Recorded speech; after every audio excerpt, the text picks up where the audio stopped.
প্রিয় শিক্ষার্থীরা কেমন আছো? নিশ্চয়ই ভালো আছো আর বেশি বেশি করে পড়াশোনা করছো। আজ আমরা কাঠ চিহ্ন ছাড়া 2 বর্ণ ও 3 বর্ণ দিয়ে শব্দ গঠন শিখব। আমরা 10টি করে বর্ণ শব্দ শিখব যেখানে নাকি কোনো কাঠ চিহ্ন থাকবে না। প্রথমে 2 বর্ণ দিয়ে শুরু করি, চলো। 1 নম্বরে ব যোগ ল সমান সমান বল। 2 নাম্বার ব যোগ রসই বই। 3 নাম্বার ম যোগ গ মগ। 4 নাম্বার ঘ যোগ বসিন র ঘর।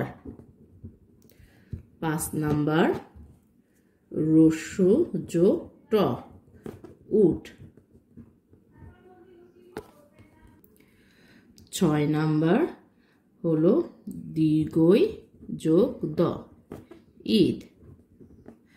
7 নাম্বার ফ যোগ ল ফল।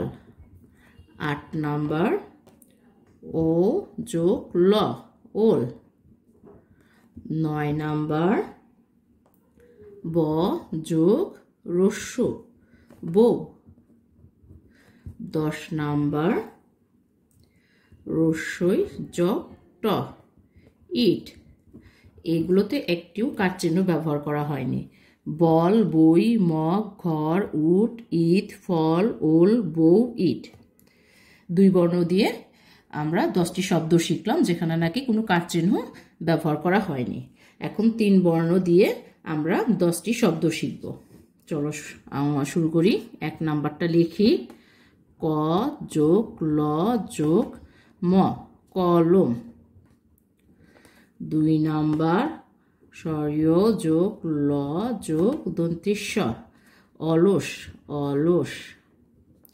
3 নাম্বার ক যোগ ল যোগ দন্তেশ্বর কলস। 4 নাম্বার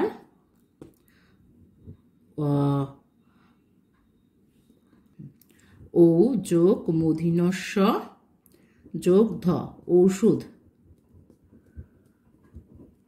তারপরে 5 নাম্বার ফ যোগ দন্তেশ্ব যোগ ল ফসল ফসল। 6 নাম্বার তালিবস্য যোগ হ যোগ বসিনর শহর। 7 নাম্বার দীর্ঘই যোগ ক যোগ ল ঈগল। 8 নাম্বার দন্তেশ্ব যোগ বসিনর যোগ দন্তেশ্ব সরস সরস পাখি সরস। 9 নাম্বার গ যোগ বসিনর যোগ ম গরম। তারপরে 10 নাম্বার ল যোগ ব যোগ মূর্ধন্য লবণ।